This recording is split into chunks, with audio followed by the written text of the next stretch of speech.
Hello friends, आज के बानाबो Oreo biscuit cake. और এই কেকটা বানানোর জন্য কোনো ময়দা লাগবে না বা বেকিং পাউডার, বেকিং সোডা কোনো কিছুই লাগবে না। কয়েকটা উপকরণ দিয়ে এই কেকটা বানিয়ে নিতে পারবে। আর এই কেকটা ডেকোরেশন করার জন্য কিভাবে হুইপড ক্রিম ছাড়া নিজের বাড়িতেই ডেকোরেশনটা করবে সেটাও দেখাবো।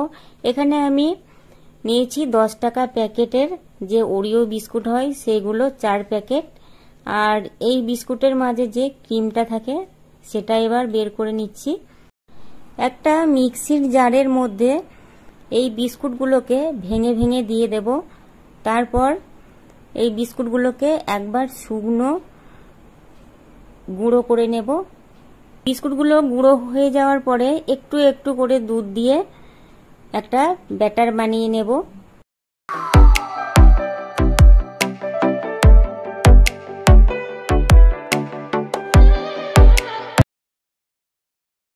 বিস্কুটের মধ্যে যে সাদা ক্রিমটা ছিল সেটার মধ্যে একটু দুধ দিয়ে এই ক্রিমটাকে একদম স্মুথ একটা ক্রিম তৈরি করে নেব। ব্যাস, এবার এটাকে রেখে দেব কিছুক্ষণ ফ্রিজের মধ্যে। আর আমি এখানে একটা চকলেট বিস্কুটের প্যাকেট নিয়েছি আর সেখান থেকে এই চকলেটের যে ক্রিমটা থাকে সেটা বের করে নিচ্ছি।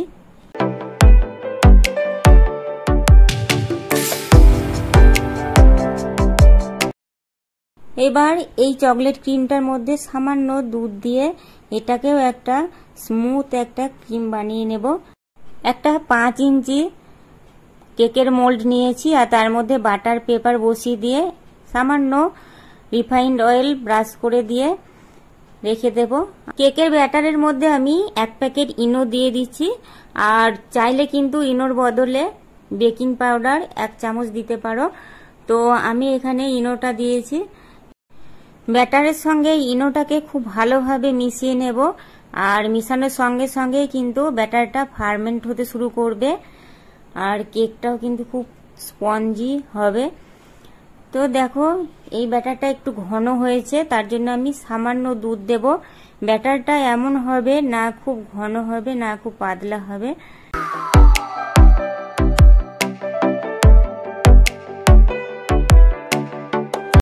ব্যাটারটা রেডি হয়ে গেছে। এবার কেক মোল্ডের মধ্যে ঢেলে দিচ্ছি। আর ঢেলে দেওয়ার পরে আমি 2 থেকে 3 বার ট্যাপ করে দেব। কড়াইয়ের মধ্যে একটা স্ট্যান্ড বসিয়ে ঢাকনা দিয়ে দেব 5 মিনিট। কড়াইটাকে গরম করে নেওয়ার পরে কেকের মোল্ডটাকে বসিয়ে দিয়েছি। এবার ঢাকা লাগিয়ে ঢাকনার মধ্যে যে একটা ছোট্ট ছিদ্র থাকে সেটাও একটা লং দিয়ে বন্ধ করে দিলাম। গ্যাসের ফ্লেমটাকে লো করে দেব। একটা সসপ্যান নিয়েছি, তার মধ্যে 1/2 কাপ দুধ দিয়ে দিচ্ছি আর দিয়ে দিচ্ছি 3 টেবিল চামচ মতো কোকো পাউডার আর দিয়ে দিচ্ছি 1/2 কাপ চিনি। এবার কোকো পাউডারটা খুব ভালোভাবে গুলে নিতে হবে। এই মিশ্রণটাকে আমি গ্যাসের মধ্যে বসিয়ে ফুটিয়ে ঘন করে নেব। তার আগে আমি কেকটাকে দেখে নেব।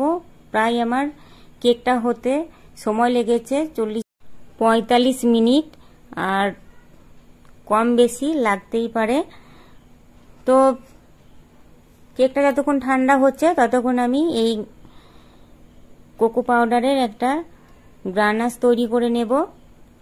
গ্রানাশটা যখন ঘন হয়ে আসবে তখন এর মধ্যে আমি দিয়ে দেব একটা কিউব বাটার। এরকম যখন পর্যায়ে আসবে তখন এর মধ্যে একটু বাটার দিয়ে দিচ্ছি। আর বাটারটা মেল্ট হয়ে গেলেই আমি এই গ্রানাশটাকে নামিয়ে নেব। নামিয়ে একটু ঠান্ডা করে নেব, তারপর আমি কেকের মধ্যে দেব। গ্রানাশটা রেডি হয়ে গেছে। এবার কেকটা ঠান্ডা হয়ে গেছে, কেকটাকে ডিমোল্ড করে নেব। এবার বাটার পেপারটাকে তুলে নিচ্ছি আর কেকটাকেও তোমাদেরকে দেখাবো যে কতটা স্পঞ্জি হয়েছে। আর কেকটা কিন্তু দেবেও যায়নি। তো এভাবে যদি কেক বানাও তাহলে কেকটা দেবে যাবে না। আমি কেকটা হয়ে যাওয়ার পরে ওই কড়াইয়ের মধ্যেই ঢাকা দিয়ে রেখেছিলাম যতক্ষণ ঠান্ডা না হয়েছে ততক্ষণ। তো ঠান্ডা হওয়ার পরে আমি এবার কেকটাকে কেটে নিচ্ছি। উপরের যে অংশটা সেটা একটু কেটে নেব। কেটে নেওয়ার পরে এবার আমি একটা চাকুর সাহায্যে ঘুরিয়ে ঘুরিয়ে একটু কেটে নিয়ে তারপর একটা সুতো দিয়ে কেকটাকে কেটে নেব।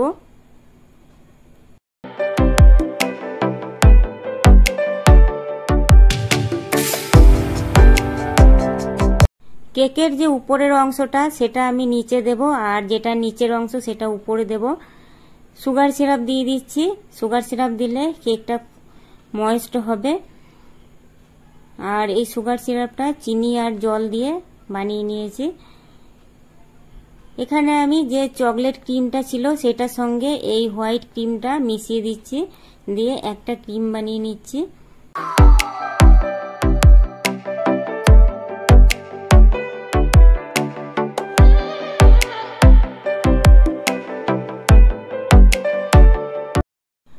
দুটো মিশ্রণের যে ক্রিমটা সেটাই আমি মাঝখানে দিয়ে দিচ্ছি, দেওয়ার পরে স্প্রেড করে দিচ্ছি।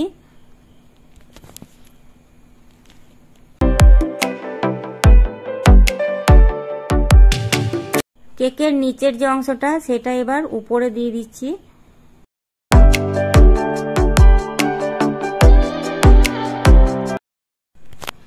এবার যে গ্রানাশটা বানিয়েছি সেটা এবার দিয়ে দেব। গ্রানাশটা কত ঘন হয়ে গেছে দেখো, এর থেকে ঘন করলে কিন্তু আর কেকের মধ্যে দেওয়া যাবে না, তাই যখন নামাবে তখন একটু পাতলা করে নামাতে হবে, আর ঠান্ডা হয়ে গেলে ঘন হয়ে যাবে। তো এবার উপর থেকে দিয়ে দিচ্ছি, কিচ্ছু করার প্রয়োজন নেই, উপর থেকে দিয়ে দিলেই পুরো কেকটা কভার হয়ে যাবে। এবার এই কেকটাকে আমি নিয়ে গিয়ে ফ্রিজের মধ্যে রেখে দেব, সেট করতে দেব ফ্রিজের মধ্যে। তারপরে এর উপরে নামটা লিখব। তো কিছুক্ষণ ফ্রিজের মধ্যে ভরে দেওয়ার পরে এবার আমি এই যে সাদা ক্রিমটা একটু রেখেছিলাম সেই ক্রিমটাকে একটা পাইপিং ব্যাগের মধ্যে ভরে নিচ্ছি।